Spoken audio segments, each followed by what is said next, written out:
So it's finally here. Logic Pro is on the iPad. I've been using it since it dropped on the 23rd of May, so I didn't have early access or anything like that, but I've been using it quite a bit since it came out. And I will admit, my first impressions were pretty negative. I used it on my lunch break on Tuesday when it came out, and I encountered a fair bit of glitches that made me pretty worried about it, to the point where I wasn't sure it was gonna be the app I wanted. But I gave it another chance, and I started to realize what this thing is really capable of, and that this, for the most part, is exactly what I wanted.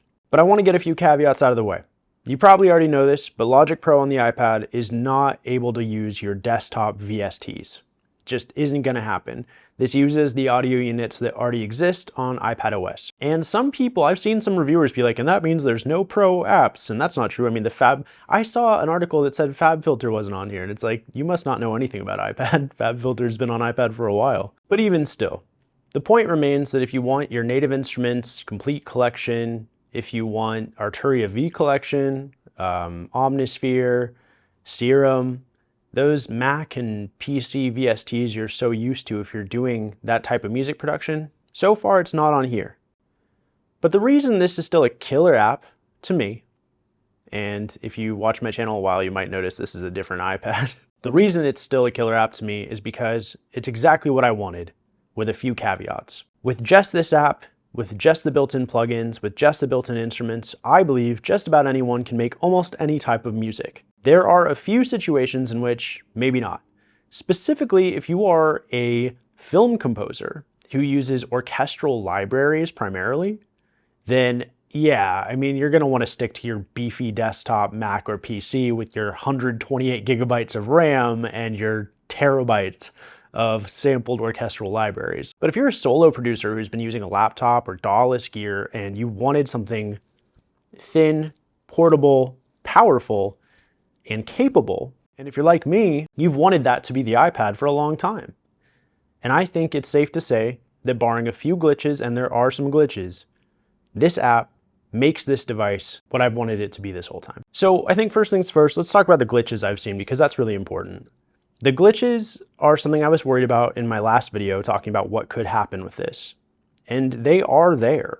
I've seen a range of glitches, primarily coming down to slowness or certain sounds not triggering, or when being in loop mode, certain loops not recording very well. For whatever reason, I got hit with a bunch of them when I first used the app, and then it seems like it's gotten better. I'm not sure if it's been updated, because we're talking about a difference of hours, not days, but for the most part, I don't see a lot of issues. I will say when I started using Logic, I was using it on an 11-inch M1 iPad Pro with 256 gigs of storage. And that's what I did most of my testing on, was that one. I upgraded very recently, like yesterday, to a terabyte 16 gig of RAM M2 iPad Pro for a few reasons. And I've seen less glitches on this. I don't think it's glitch proof for sure, but it seems like there may be something going on with RAM allocation. I don't think it could be the processor, because the M1 to M2 jump is not that huge. I mean, it's huge, but it's not that huge. It could be RAM, but honestly, I think it's just early days of software. And so one of the bigger issues I've seen is with the studio strings and studio brass or studio horns, whatever they call it. Those two seem very resource intensive, and on the 11-inch, I was actually seeing strings just straight up cut out. Like I would try to play chords and it would just stop playing the chord, and I should have recorded this, but I wasn't thinking about it when it was happening. With the horns, I got everything to play correctly, but when I started to add too many effects, and let's see if I can show you this, get out of mixer view here. You can see there's a fair bit of effects. I added chroma verb and that made this sound better. Let's see.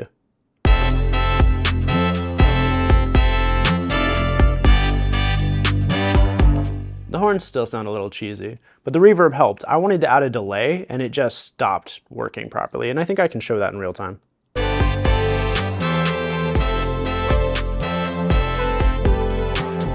There's just nothing. There's no horns anymore. And now they're there. And that's not what this effect traditionally does. It doesn't just remove audio. And so to me, it seems like I found essentially a soft limit or some kind of wall that I believe will go away with time, because this machine in particular is very powerful, but I've seen a base level M1 MacBook Pro and M1 MacBook Air handle huge Ableton Live sets. So I don't think it's a hardware issue. I think it's a software issue, even on the M1 8GB RAM iPad Pros. So there are glitches, there are things that don't work perfectly, and I want to talk about why I think that's okay right now. The reason I think that's okay right now is because this is a free trial month. Literally no one can pay for this app right now. Even though it's a subscription, and even though in a month from when you start using it, you will have to pay either $5 a month or $50 a year. Right now, no one can pay for this app for a month since Tuesday. So in my opinion, they have a month from last Tuesday, to iron out this stuff. It almost seems like a soft beta, but it's like a beta that everyone can join. That doesn't excuse that there are bugs, okay? Like, I don't think it's acceptable that there are bugs, but I do think it's understandable that there are bugs. And if they fix them in a month, okay. If we still have bugs and people are paying for this, there's gonna be more issues. I'm gonna have a much harder stance on this if people are now paying their real money, especially people who are doing the annual plan and dropping $50 and having bugs, especially on high-end hardware. But no iPad that can run this should have bugs, in my opinion. Otherwise, it shouldn't support it, right? Like, if they've decided X, Y, or Z chipset can handle logic, it needs to handle all of it. So it's worth noting that there are bugs. But I mean, like I said, I bought a 1TB M2 iPad Pro 12.9 inch, not just for logic, but logic was the thing that made me realize the iPad is what I want it to be now. So let's talk about why. So this app is deceptively powerful. And I will say that it takes a little bit of time to understand the user interface. When you are in the start page and you click plus, there are all these learn and explore lessons, and I cannot stress enough how much I recommend you go through these. At the bare minimum, play and record a software instrument. I mostly work in live loop, so I didn't worry too much about edit and arrange regions, but record live loop performance, play and edit cells in live loops, record to live loop cells, intro to beat breaker, intro to sample alchemy, add and edit. I mean, like, basically working with plugins, create with live loops, record, edit, and arrange most of those. Honestly, all of it. You really should just go through all of this, because if you don't, you're gonna open this app and be like, why is it so basic? Why is it so bare? What is this? And it's really powerful. It's just designed to be touch-friendly and intuitive in a way that makes it seem deceptively simple. Like, it makes it seem like it's too simple on paper. In the off chance you don't want to go through a tutorial, let's talk about what I'm talking about. So this little icon in the lower left is your browser here. And it's starting you in loops, but you've got instrument patches, audio patches, loops, samples, plugin presets, etc. This was annoying to me at first because it felt like it was really babying you, but you do not have to start that way. If you load create a new track and you hit the little blue dots next to MIDI, you can choose to load a new MIDI track with no instrument. You can choose none. Like, you can choose instruments. And it's worth talking about, actually, just for a minute, that it has, I think, every synth model that's in Logic on desktop. Please correct me if I'm wrong on that, but it has the EFM1, ESE, ESM, ESP, ES1, ES2, Evoke, RetroSynth, Sculpture, and Alchemy, which is, I actually didn't think it was gonna have all of this, and it does. It's got vintage keys, it's got sampler. It's worth noting that the multi-sample sampler, if you load it up, you can't edit it. If I double click, it says, this plugin provides playback compatibility with Logic Pro for Mac projects. When I saw this, I was really bummed out, because what I thought this meant was that you couldn't chop samples. That's not what this means. If we remove this and add an instrument and go to sampler and go to quick sampler, single sample, this lets you drag in a sample, slice it, do all kinds of stuff. And this isn't even the most interesting sample-based device on here, but this is here. This was the big thing that wasn't on GarageBand. I was playing with GarageBand a lot the last week or two, and you can drag one sample in, but it would only mess with it as a one shot. I could not find a way to slice it. And I tried to Google, I tried to do all kinds of stuff, and I just couldn't figure that out. So this being here is really cool, but I'm getting a little too deep too fast. So apologies, let me remove that here. I just show that to say that if you want to start and you want to be more complex than you think it'll let you be, that's not the case. However, when you start, it's going to have some kind of default, and you can actually choose this. So default patch, create. It's going to start with Deluxe Classic. I just wanted to note that this is one of those things that looks like it's too simple, but it's actually not. And there's a lot of things like that. So I talked about working in Live Loops view. I like to create little clips that are attached to each instrument and then build a song through these different loops. And the amount of instruments that you have here is really incredible. So if I go to this browser here, the one thing I will say is I kind of forget how to get to certain things. So I don't actually remember if I can even get to, here we go. If I go sample patches and loops, the thing I really want to do is get to all the content. But yeah, I can't, here we go. I think sound library. Okay, so if you go to the browser and you go to the top level of the browser, you go to sound library, manage packs. These are all included. I wouldn't call them free because the app's not free, but they are included. I recommend getting all of them. That's what I did. And some of these include studio strings and studio horns, which I think are the ones that are the most problematic. They're just heavy, even though these are actually very small. 2.4 gigs and 1.9 basically gigabytes sounds like a lot. But for a string and horn pack, it's actually on the lower data size. Anyway, let's stop managing packs. I recommend downloading all the packs when you start. If your iPad cannot handle 15 gigs of sounds, then this might not be the app for you. It's actually remarkable to me how small this app is, relatively speaking. So you can go between a tracks mode and a live loops mode. I prefer live loops mode. It's how I like to build songs. And when you're performing similar to GarageBand, you can load a live loops project, play it in real time, and record into the arranger. Anyway, I'm trying to figure out how to talk about this without getting too complex too fast, but that's kind of the point, is that this app is a pro app. It has glitches, like I said at the beginning, but it is a pro app. Let's load a project I've already worked on. Let's try GZ type beat. This is something I made yesterday. When I load in here, and if I don't have any of these icons selected, it's just this live loop interface. And if you're in the pencil mode, you can make it bigger, smaller, you can shrink the size of these cells.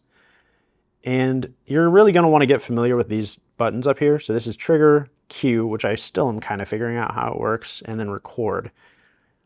If you wanna move around, you're gonna wanna be in edit mode. If you want to multi-select, you're going to want to click this little icon. It's like a select, like the lasso, and select multiple cells and then edit them.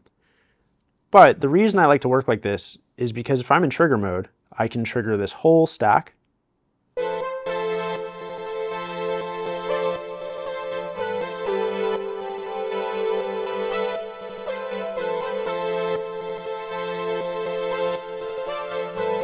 I have it set to quantize 1 bar for start, so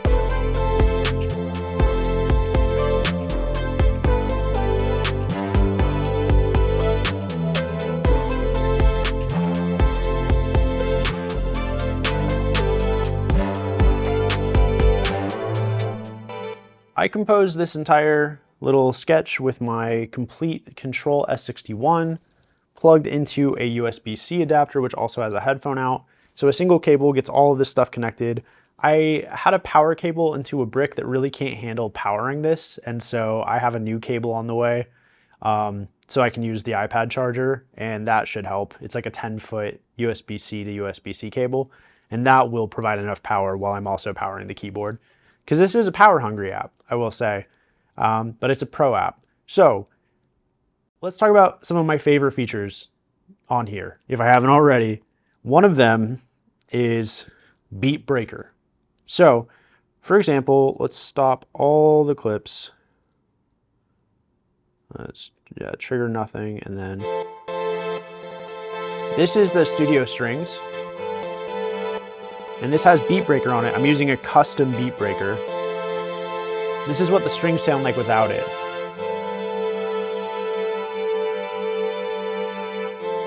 They sound pretty good. And this is with Beat Breaker on.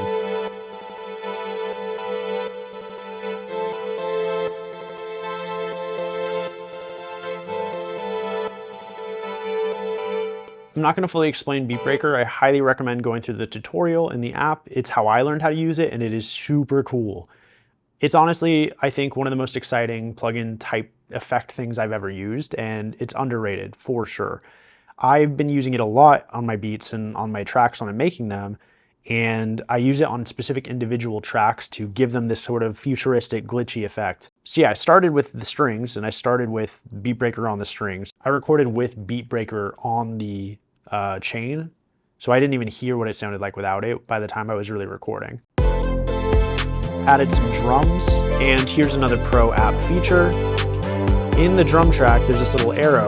You can take it down, and you can see every individual drum track, and each individual drum track, so the snare has its own effects chain, and that's where I added the stereo delay. So it was a default kit, but I wanted delay just on the snare, and I was able to do that with this drop down here. My battery's gonna die, so I'm gonna pause and I'll be right back. I know this has been a bit of a rambly video, but I hope that's kind of what you come to my channel for. I talked about the simplicity of the interface and how it's deceptive, so let's look at that. You can actually do quite a bit. So a lot of double tap actions are basically just opening different panels. These central buttons at the bottom are really important. So let's hit edit, click a MIDI cell. If I hit this pencil, I'm now looking at the piano roll for this cell of MIDI. If I hit this little synthesizer, this little knob icon, I'm actually looking at the track itself. This is a drum pad, or this is a drum kit, so I'm not seeing the same stuff you might see on a synthesizer, for example. You'd see Alchemy Synth. Double tapping Alchemy Synth loads the entire interface here. Alchemy is a simple synth, but or at least it's deceptively simple like the rest of this app, but it's actually very high quality in the sound that it produces, and you do have a fair bit of control when you double tap in. If you are in a synth and you hit the name of the preset, it'll load the plugin browser for that synth you're in. You can then close the browser again. A really important icon you should really learn is the eye icon. This information panel is really important, and the most important reason to learn this panel is this step right here. So you can choose a cell length. This is the default cell length. I recommend either 4 or 8 bars. It defaults to 4, I believe.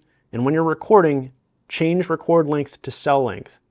Thus far, this has to be done per project, which I think is annoying. I have not figured out a way to do it as the default for all projects.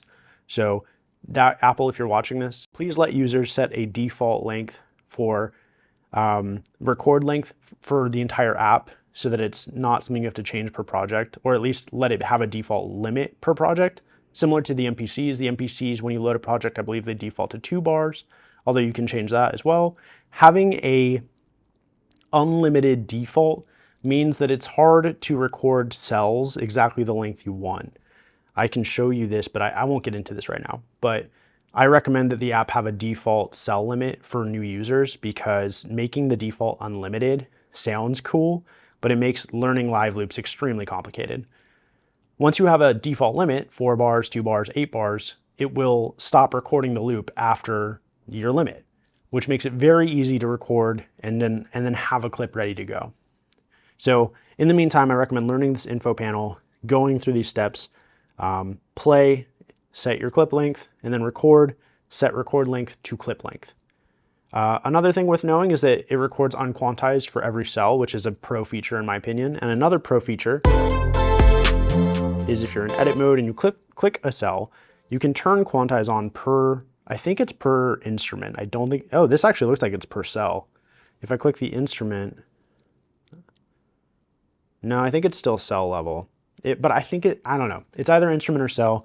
You can choose quantize, and you can quantize in various increments, so 1 1, 1 2, 4th note, 8th note, 16th, 32, triplets, swing, and you can choose the strength of your quantization, which is really cool, and you can add swing to it. So again, pro app, even if it seems deceptive. If you click this little icon, you can actually meter the sound, and so we can see, you know, I have this slider here, and I can see the actual decibel level, the peak decibel level per track. Or if I click this icon at the bottom, I have a mixer, and I can see this for every track. Now, if you notice what I'm doing here, if you're a GarageBand user, you might be wondering, where's the remix effects? The remix effects is now an effect you add to the chain. You can put it on any track, but I put it on the stereo track here.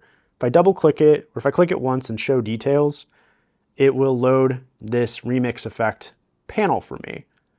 And if I trigger the whole loop,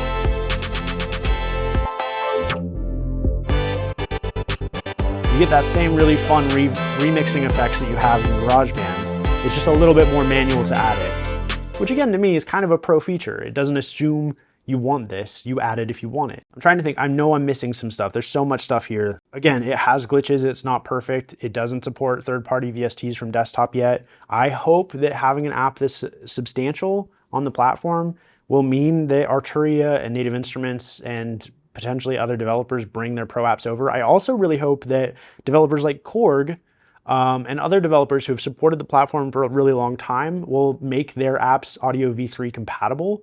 A lot of really great gadgets in Korg Gadget are stuck in Korg Gadget. There's some amazing Korg apps that are just stuck in Gadget, even if or in standalone and can't be used here. But specifically, I really want iWaveStation. iWaveStation's not audio unit. You could use it as inter-app audio in GarageBand, but I don't believe Logic supports inter-app audio at all. So Korg, please turn IM1, iMono Poly, iWaveStation, all of your plugins, make them Audio V3, Audio Unit V3 compatible, please, because I want to use the WaveStation in here so bad. Even though Alchemy is kind of like that, and Synth Alchemy, which I won't even get into, but you should watch the tutorial on, is also like that. There's a lot of functionality in here that's stronger than you might expect. If I open the Files app and go to Splice, I go to Splice Samples, and I'll slide that away for a second, but let's create a new track. And if you double tap this empty area on the bottom bar, it'll clear all the panels away, which is a really cool feature. All right, I'm gonna make, oh, this loaded default, but that's okay. We're going to remove ePiano, and we're gonna add sampler, quick sampler, single sample. Now, I'll slide my Files app back open. Let's find a sample, a single one shot. Yeah, what is this? Is this a kick? Sure. I don't think this is the best example actually, because I want to show, Mr. Hudson has a great sample pack I like to use for examples. All right. I don't like to use loops. I've probably talked about this. I don't like to drag and drop loops because one, Content ID and systems like Content ID will flag your content if it matches a corresponding loop in someone else's song first. And two, because I don't think it's very creative. But I do like dragging a loop into a sampler, and then taking it into like a slice mode and messing with it, right? So let's just do all kinds of stuff here. All right, now we'll load a play. We'll load a play surface. See if we can.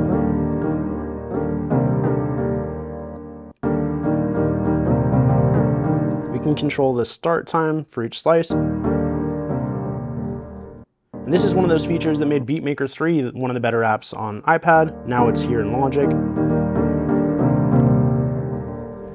So, it still sounds pretty like the original to me. So let's see what else we can add here. Let's give it some chroma verb. If we click the default preset name, we can now see chroma verb presets. Let's give it concert hall. All right, click back here, add another, let's add tape delay. Okay, in a new, we can hide this for now. And we're gonna bring this to the bottom just for cleanliness, I guess. In a new scene here, we're going to record. We're gonna turn metronome on.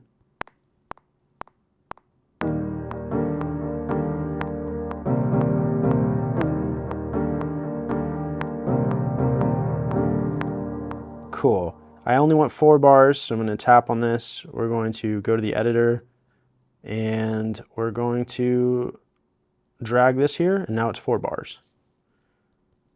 And we're going to trigger it. Turn off the metronome. And we're going to add beat breaker to this. This is in multi-effects. Hide the play surface, bring this up, hide the browser.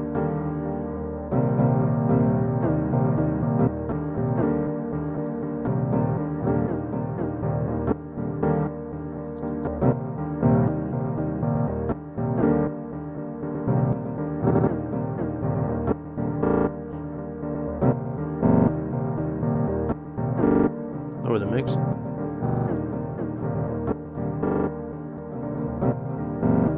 Sounds like garbage, but my point is you can be really destructive here.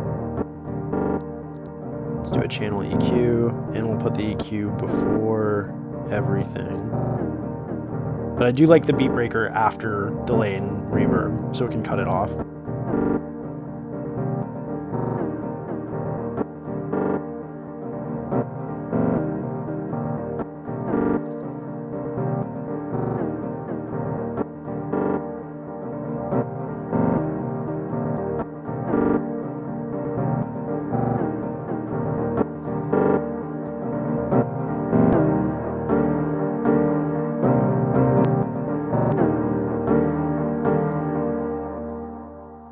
So again, it's just potent. It just really is a pro app with pro features.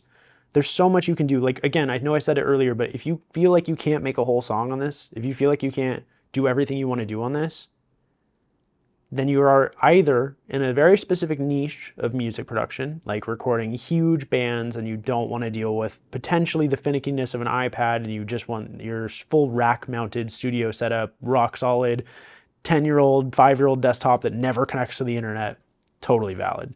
But if you're a solo producer or even in a group and you already use a laptop, you already use software, this just became so much more viable. And even though it does have some bugs, and those bugs need to be ironed out, it is not the glitchy mess I was worried it would be, and it is pretty much leagues above almost every other app. It is not as stable as GarageBand, but it is more powerful than GarageBand. It is not as stable as Cord Gadget, but it is more powerful than Cord Gadget. There's nothing else in the iPad that can do this, but I hope that by doing this, Apple is showing Native Instruments, it's time to bring Machine over. Ableton, it's time to bring Live over. You know, a direct integration with the Ableton Push 3, for example, would be very cool. But this was enough. This was enough to push me over the edge. This plus Stage Manager plus Final Cut, and especially certain features like Final Cut's hover feature when you're browsing through footage with the pencil were reasons why I wanted an M2. This is not a desktop replacement if what you want is a desktop. Let's be clear about that. If you're happy with your desktop or you're happy with your Mac and you don't have any issues with the size of the device and you love the user interface, don't sell it and leave it just because something is shiny and new. But if you've always been fascinated by how thin and light and powerful these devices are, but you've always wanted more software that took advantage of this, your time to shine has arrived, and I consider myself one of you. So yes, room to grow. Features worth adding, but as far as sounds, tons of synthesizers. You can bring in any sample you want. You can beat break any loop you want. You can drag and drop files into here using the file browser. There's so little that really needs to be addressed. One thing is when you're recording in with an audio interface, every time I plugged my guitar in and I tried to use the amp simulator, it defaulted to wanting to record channel 1 and 2, even though I was only plugged into 1, which meant that I had to manually change it to 1, but if I changed it to single channel, it turned all of the effects into single channel, which is really weird. Most DAWs, if you plug in a single channel, the input is mono, but the effects chain is still stereo. The workaround for this was using buses, and I won't get into this, but it's an example of where there's absolutely room to grow. But these are the kind of things I think they will. I hope they get a lot of feedback directly from users, hopefully other people making videos. But yeah, let's talk about the price, because I know there's a conversation about the price. My copy of Ableton Live cost me about $300, I think $280 when I was a student. So I had an education discount for Ableton Live 9, I want to say. It was Live 9 or Live 10. I then paid another $300 to upgrade to Live Suite, which gave me all of the instruments and effects and all the other stuff. There is no extra upgrade here. You get every instrument and effect here. When I wanted to upgrade to 11, that was another $200. I think I got a 20% discount, so it was $180. So overall, for Ableton software since 2015, I've paid about $800 or $900. That doesn't include any plugins or anything else I've added, but that's not a fair we won't worry about those because there's no plugins I'm comparing to here. If you're comparing directly to Logic on Mac, Logic on Mac is $200 standalone. I paid a bundle price of $300 as a student, so I got Final Cut and Logic for $300 plus some other apps I never use. That's a really good deal, and I think that deal still exists. This is $5 a month, which ends up being $60 a year, or $50 a year if you want to pay annually, which saves you $10 a year.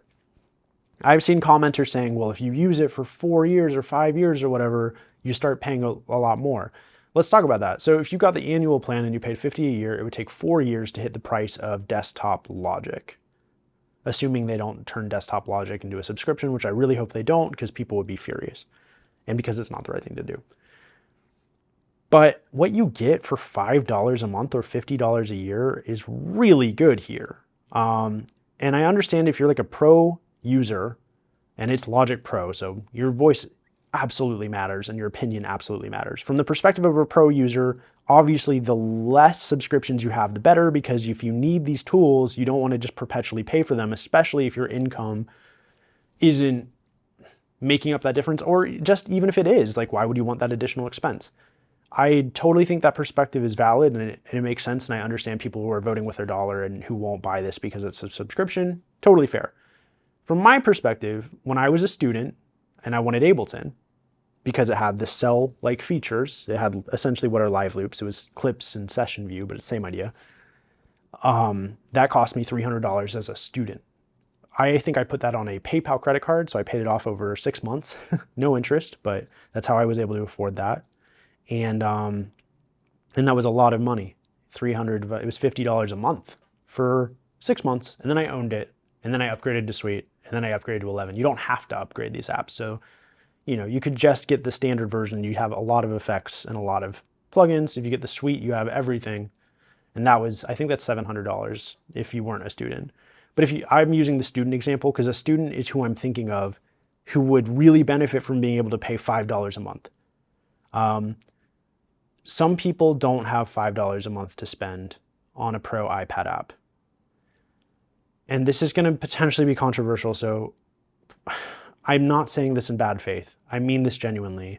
I have a hard time imagining the person who has both an iPad capable of running Logic Pro and doesn't have $5 a month to pay for the app. So from the perspective of someone getting into music production, I think this is one of the best value propositions for pro audio production that exists in the world. From the perspective of, should everything be a subscription? No. If I could pay $200 and own this forever, I would consider it, but I would probably still choose the subscription. That said, I think the option should exist. There's no reason the option shouldn't exist. If people want to pay one time, even if they're locked out of future updates after X amount of years, I think that should be allowed. We'll see if that happens. But I also think if I paid $200 for this app as it is today, I would be furious. Like I said at the beginning, I'm giving them a bit of grace because no one can pay for this app right now. And if I paid $200 for what's here right now, I would be pretty mad. But I will not have paid $200 for this app until 4 years from now. So I don't know. There's a trade-off there too. I don't think there's a perfect answer here. I'm not saying people who are mad are wrong or people who aren't are right. I'm just saying that it's a pretty gray situation. Anyway, this app rules. I'm really excited about the iPad. I'm going to go edit this video in Final Cut. It'll be the first video I've edited in Final Cut on iPad. I'm excited for that. Thank you so much for watching. Thank you so much to my Patreon patrons. It really just blows my mind that people are sending money to help me do this stuff, to buy things like this, and to make videos like this. And thank you to everyone who's liked and subscribed. If you're interested in checking out my music, my name is Dylan Paris. I have music on Spotify, Apple Music, all those places. My album, There's Something Better, co-produced by Jake Stein, is on all those services. And Jake and I are now working on my second album, so I'm excited for that, and I'll tell you more about that when there's more to talk about. In the meantime, let me know what you think of Logic Pro and iPad. Do you hate it? Do you love it? Somewhere in between? I'm curious. I really like it though. I think I'm one of the more optimistic people about this app on YouTube, besides some of the people who got early access and who were able to kind of spend more time with it and have deeper connections with Apple, which isn't meant to disparage them. It's just a different type of experience. I would love to have that connection. But I'm someone who, spent my own money, at least on the iPad. And I'm telling you, I think it's amazing if this is the kind of workflow you're interested in. Okay, I've rambled enough. This is going to be a long one. Have a lovely week ahead. I'll talk to you soon. Bye.